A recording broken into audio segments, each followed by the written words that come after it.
सेहा रात का मंजर, मौसम बिगड़ने वाला है, शहर करीब है, सूरज निकलने वाला है और जिसका था इंतजार वो शख्स अब बिहार में कदम रखने वाला है। जी हाँ, मैं बात कर रहा हूं बैरिस्टर असदुद्दीन अवैसी साहब का, जो कि हमारे कौमी सदर एआईएमआईएम पार्टी का राष्ट्रीय अध्यक्ष नकीब मिल्लत जनाब बैरिस्टर असदुद्दीन अवैसी साहब, जो कि 4 दिन के दौरे पर हमारे बिहार में तशरीफ ला रहे हैं। जी हाँ, खास करके 24 सितंबर आज के 3 दिन बाद हमारे कौमी सदर आने वाले हैं और मैं तेजस्वी यादव जी से कहना चाहूंगा, बहुत मार लिए, बहुत पीट लिए एआईएमआईएम पार्टी के दीवानों को, और एआईएमआईएम पार्टी के दीवानों ने बहुत बर्दाश्त किया। ढोल नगारे लेकर आपके पास गए, जगह जगह पर आपको आईना दिखाने का काम किया, लेकिन आपके गार्ड ने जो उस दिन हरकत की, परसों की बात है, जो परसों तरसों आप लोगों ने हरकत की, खास करके एआईएमआईएम पार्टी के कार्यकर्ताओं को मारने का काम किया आप लोगों ने। आपके गार्ड ने मारा और गाली चराने की बात की। हेलो एवरीवन, अस्सलाम वालेकुम, मैं शहनवाज कलीमी। मेरे भाइयों, मेरे दोस्तों, आज फिर से एक नए वीडियो में आपका स्वागत है। आप अगर मेरे चैनल में पहली बार आए हैं तो चैनल को सब्सक्राइब कर लीजिए, और अगर पहले से कर लिए तो आपका बेहद शुक्रिया।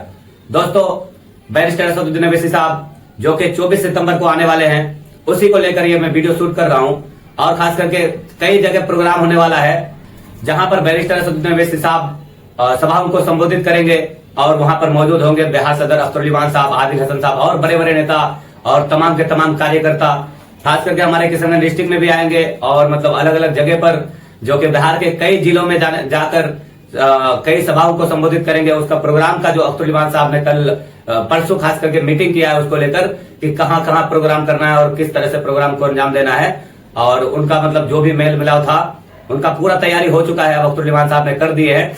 तो ये बेहद खुशी की बात है दोस्तों, असदुद्दीन अवैसी साहब आ रहे हैं, और कुछ दिन बाद हमारे हबीब मिल्लत जनाब अकबरुद्दीन अवैसी साहब भी आने वाले हैं। हमारे कौमी सदर आ रहे हैं बिहार में, तो इससे बड़ी खुशी की बात और क्या हो सकती है। दोस्तों, इस वीडियो को आप लोग ज्यादा से ज्यादा शेयर कीजिए, अपने दोस्तों के साथ भेजिए, और ये मतलब एक अच्छा न्यूज समझकर भेज दीजिए, क्योंकि बैरिस्टर असदुद्दीन अवैसी साहब 24 सितंबर को आ रहे हैं। जी हाँ, यही 24 सितंबर मतलब आने वाला 4 दिन के बाद, 3 दिन के बाद। आज 21 तारीख है, 3 दिन बाद बैरिस्टर असदुद्दीन अवैसी साहब हमारे किशनगंज पहुंचेंगे, और वहां से अलग अलग जगह में अलग अलग जिले में जाएंगे, और वहां जाकर सभाओं को संबोधित करेंगे। अब ये आरजेडी का मतलब पोल खुलने वाला है, और ये आरजेडी का क्या है काला करतूत, वो हमारे बैरिस्टर असदुद्दीन अवैसी साहब आएंगे तब इन लोगों को बताएंगे। बहुत इन लोगों ने मतलब तमाशा दिखा दिया हम लोगों को, खास करके तेजस्वी यादव जी को इतना घमंड है ना, वो उनका घमंड चूर चूर होने वाला है।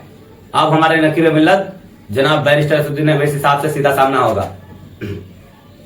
एआईएमआईएम पार्टी के प्रदेश अध्यक्ष साहब ने, अख्तरुल साहब ने बहुत नरम दिली दिखाई, और अपने कलेजे पे, अपने दिल पे पत्थर रखकर इन लोगों से हाथ मिलाने के लिए तैयार हुआ।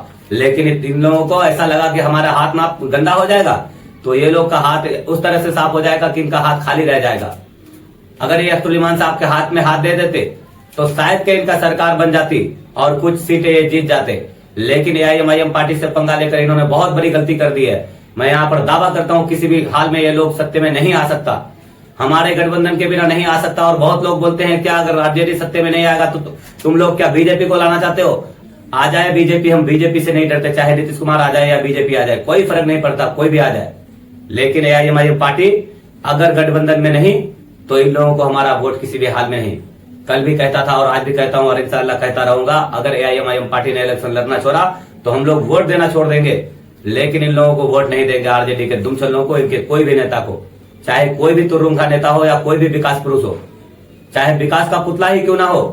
जैसे कि बहुत सारे नेता बोलते हैं कि हम फलाना है, हम डिमका है, और मतलब हम विकास पुरुष हैं, तो होने दो। विकास पुरुष रहने से कोई फर्क नहीं पड़ता, नहीं चाहिए हमें विकास, हम अपना कमा के खा लेंगे, हम अपना मतलब बढ़िया से रह लेंगे, कोई दिक्कत नहीं है। नहीं चाहिए रोड, नहीं चाहिए पुल पुलिया, हमारा विधायक जीतेगा, वो खुद ही करेगा, जितना करने का होगा करेगा, जितना नहीं करने का होगा खुद कमाएगा, खुद जो करे, कोई दिक्कत नहीं, नो प्रॉब्लम। लेकिन एआईएमआईएम पार्टी वजूद में रहना चाहिए, एआईएमआईएम पार्टी का एमएलए होना चाहिए, एआईएमआईएम पार्टी का एमपी होना चाहिए, बस इतना ही जुनून है हम लोगों में।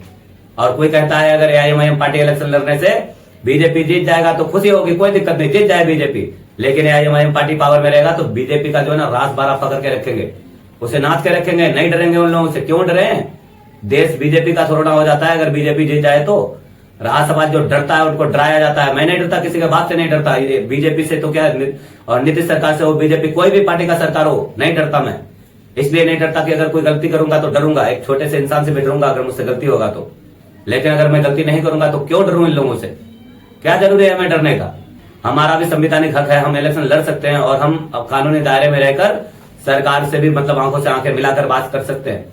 तो इसीलिए मेरे भाई मेरे दोस्तों, बात लंबी नहीं करूंगा, अपने वीडियो को यहीं खत्म करूंगा। आप लोग अगर मेरे चैनल में पहली बार आए हैं तो प्लीज मेहरबानी करके चैनल को सब्सक्राइब कर लीजिए, और अगर पहले से कर लिया तो आपका बहुत शुक्रिया। दोस्तों इस वीडियो को यहीं खत्म करता हूं। अस्सलाम वालेकुम, खुदा हाफिज।